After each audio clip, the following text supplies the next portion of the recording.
Hello, welcome back to another episode of Sofa Talk with Sophia Izzy. If you're new here, that's me, by the way. So for today's episode, we're going to be talking all about endometriosis. I'm going to be telling you my story, my symptoms, how to not get pied off by the system, and how to not let a man tell you what is wrong with your female body, because that is a real problem in this situation when it comes to endometriosis. So grab a snack, grab a drink, let's chat. I have got some more Cadbury today. I'm absolutely obsessed with this chocolate. I think I'm gonna have to have some now. I have always known that there has been something wrong with my periods. They have always been too painful, too heavy. Whenever I would talk to other people my age about it, they weren't experiencing what I was going through. So I thought, okay, there clearly is something wrong here. I went to the doctors firstly about it when I was 15, and they immediately gave me the pill. Some of you will know by now I am a hypochondriac, and that massive leaflet of potential symptoms that they give you with the pill is not exactly a hypochondriac's dream. I never actually took the pill. To this day, I've still never taken the pill, and we'll get onto that later. There wasn't much I could do at that age except, you know, continue to brave it. I've always taken Feminax tablets, and I swear by those. They are the only thing that I've been able to take for such a long time that's got me by. Last year, for various different reasons, I lost my period for 8 months, and one of the factors was due to extreme stress that I was putting on myself, grief and heightened emotions. So my body did not like that and went into, what's the word?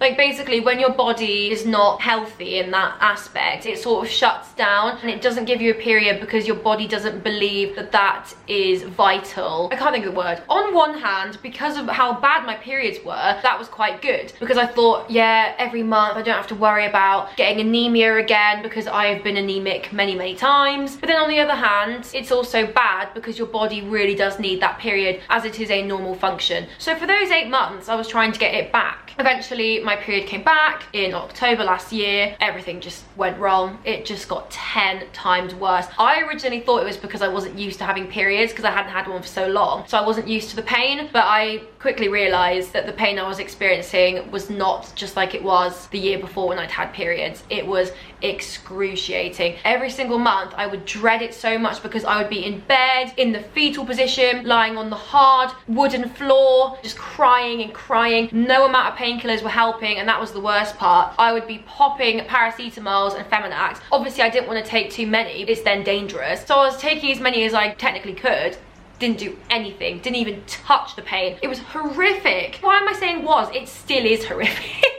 But that was when I really knew there was an issue and had to seek help. When I pee on my period, it's horrific. I actually have to hold my lower abdomen and put pressure on it. So pretend this is my lower abdomen and I'm peeing. I have to like push down on it just to pee. I can't really go to the toilet. I'm crying and crying and crying. Every single month I'm thinking I need to go to hospital. I'm also worried I'm gonna waste the hospital's time because it's just a period. You know how periods are just seen as these things that you're supposed to just get on with, which is so wrong. I went to my GP, who's lovely. She's very understanding. Told her my symptoms. She felt my stomach. I told her where the pain is, and she says, yeah, I think you've got endometriosis. I'm going to refer you to the specialist. And I thought, okay, well, that's good that I know what it could be, and that's almost very validating to know that there is something wrong and it isn't just heavy periods and painful periods. And this is where it all goes down the swanny. I wait months and months for this appointment, so I get a call from my local hospital saying they've got an appointment free, and I see it's with a man, and I didn't like that. I'll explain that in a minute. I said to the receptionist, would it be okay if I have the appointment with a female doctor? And she said, I'm really sorry, there aren't any appointments with the female gynecologist. You would have to wait nearly a year. So I was like, okay then, I will take what I have and I will go with the man.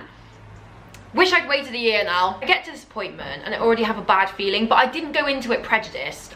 Is that the word? Prejudice. I didn't go in there with a prejudice. I tried to stay open-minded, but I think he went into it with a prejudice. I walk into the room, and I'm not joking, it's almost like he had already dismissed me before I opened my mouth. He was like, so I see you have bad periods, and I was like, yeah, trying to explain my symptoms. He wouldn't let me. He wouldn't let me explain, and he was like, I don't think you've got endometriosis, I just think you've got IBS. And I was like, what? Bear in mind, if you have endometriosis or you've done research, you will know IBS and endometriosis can often coincide. He was acting like they were two different entities that never coincided. That wasn't a thing, that just didn't happen. So I looked at him like, what? But I was already really upset and already felt very patronized. He was like, just come back in 6 months if it's carrying on and then we'll see.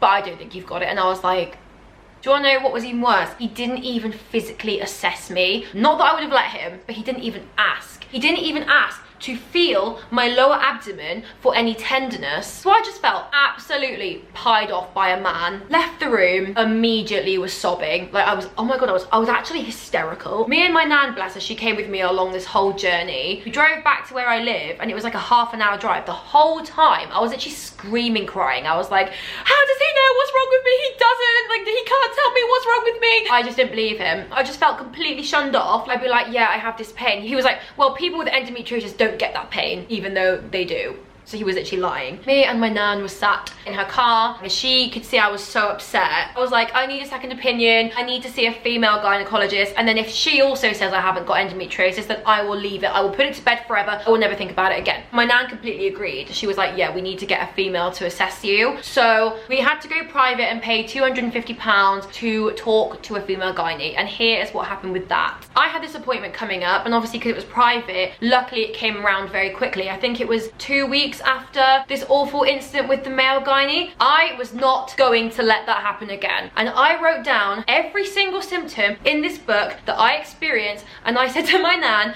I am not leaving that room until I have read out every single one of these symptoms to this lady. She has to hear me. Somebody has to hear me. I'm gonna read them out to you now. Symptoms I've experienced every month since 2021 and before I lost my period. Severe debilitating pain in my lower tummy before and during my period. Very excruciating pain when peeing. You guys know this. Period pain stopping me from doing normal activities and confined to my bed.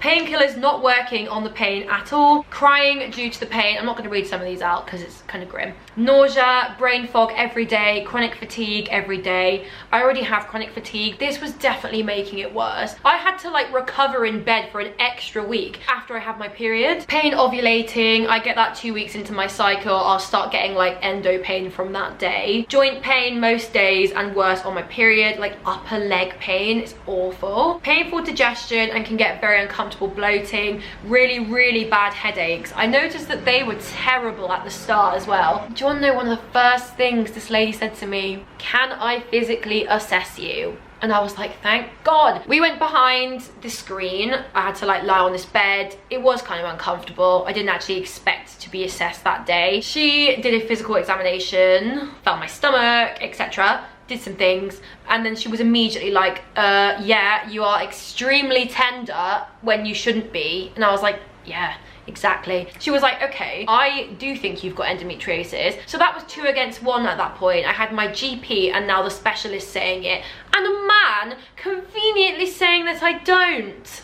There was a girl, I think she was like involved with this endometriosis research group, and she unfortunately had endometriosis and they didn't find it or didn't believe her early enough, and it traveled to her bowel and she had to get her bowel cut out. And the guy's telling me that IBS and endo aren't linked. I was so angry. This female gynecologist is like, who did you see the other time? I told her his name and she immediately went like this, just saying it all. I also know a midwife that worked at the same hospital as him, and I told her who I saw, and she even said, yeah, he's got a bad reputation. So long story short, I had to pay £250 just to see a female gynecologist who then told me that I do have endometriosis. I was very emotional in a good way, just finally being heard, do you know what I mean? But I shouldn't have had to go to such extensive lengths. So she then also did recommend the pill. I never really speak up in these incidents. I'm so shy talking to people I don't know that I don't stand up for myself, and that's something I'm working on. I wanted to say, look, I'm never going on the pill. Like, I will never go on the pill in my whole life. I'm too much of a hypochondriac. I didn't really say that at the time. And she was like, so yeah, if that doesn't work, then we can consider the surgery, the laparoscopy. Then she said, but the problem with that is we don't like to do it because we can put you to sleep and open you up and we still might not find the endometriosis tissue because it's so small and it can be hidden in, you know, other places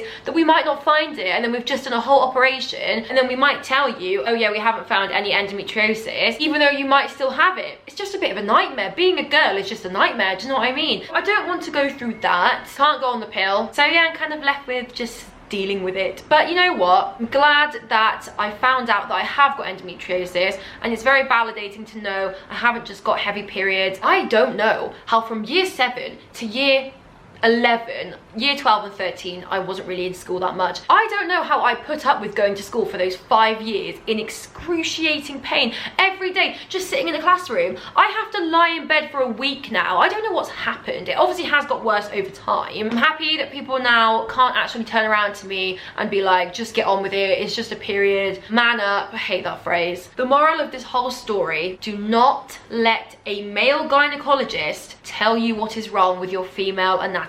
If he pies you off, if you can, stand up for yourself and be like, have you ever had a period? Have you ever experienced the kind of pain I'm going through? No. So don't tell me what I'm going through. Oh, it really, really upsets me. I know for a fact there are going to be some great male gynecologists out there, but I just don't think that females can really empathize with male problems down below, and I don't think men can understand female problems down below. I'm not disputing there aren't great doctors out there, because I know there are. If you do get an appointment with a male gynecologist and you don't feel satisfied with the outcome, seek a second opinion. And if you get a man again, seek a third opinion, and a fourth, and a fifth, and a sixth, until you get someone that believes you. Don't be fooled. Sometimes you are just pied off because they don't want to deal with it. A lot of endometriosis cases are not found until it's too late, or it can take years and years and years of trying or finding someone to believe you. I don't understand why it's so hard to sometimes get doctors to believe you. I am lucky that my GP believed me from the get-go, and then the female gynae. I honestly cannot explain to you how upset I was with this male gynecologist. I wanted to send a formal complaint, but I don't know why I didn't actually. You know, just life just gets in the way. Like I said, don't get pied off. Do not let it happen. And if it does, if you can stand up for yourself,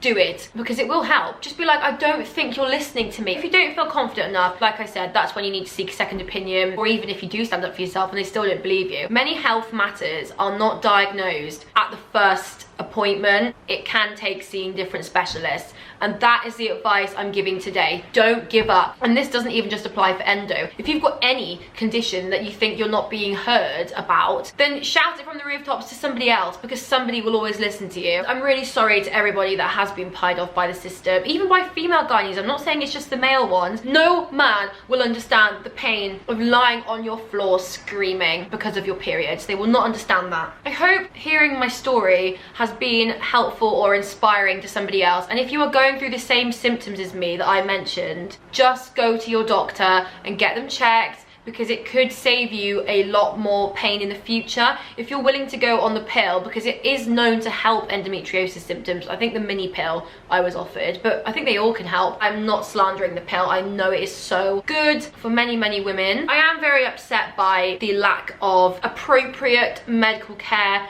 for females in this day and age. For example, recently I saw on TikTok the device that they use at the smear test. Even thinking about getting a smear test in 3 years makes me want to cry, because why is it so big? Why is it like some old medieval Victorian device that just goes inside of you? Can't they do it another way? Can't they do it with more technology? Don't women deserve more technology going towards their healthcare? If you're going through something similar, talk to somebody. And if people aren't listening to you, I'm always here for anybody that is going through something similar. You can message me on my Instagram if you need to chat, if you need any advice, anything at all. I'm always here for anybody going through anything. I never ever want anybody to suffer alone or not be believed. Don't give up. Don't be ignored, and keep going. I think people forget with the NHS that, like, if you aren't told what you want to hear, you can go elsewhere. It's not the end of the line. Like I said, I hope this story can help anybody going through something similar. You're not alone. Let's hope in the future that girls get better medical treatment, and I'm sending lots of love to everybody going through any health condition. I know all too well how awful it is. Let me know what other story times you would like to hear from me. I have got loads and loads of experience in these sort of areas. Don't forget to like and subscribe so you never miss a new video. Thank you again for watching, and I will see you next time.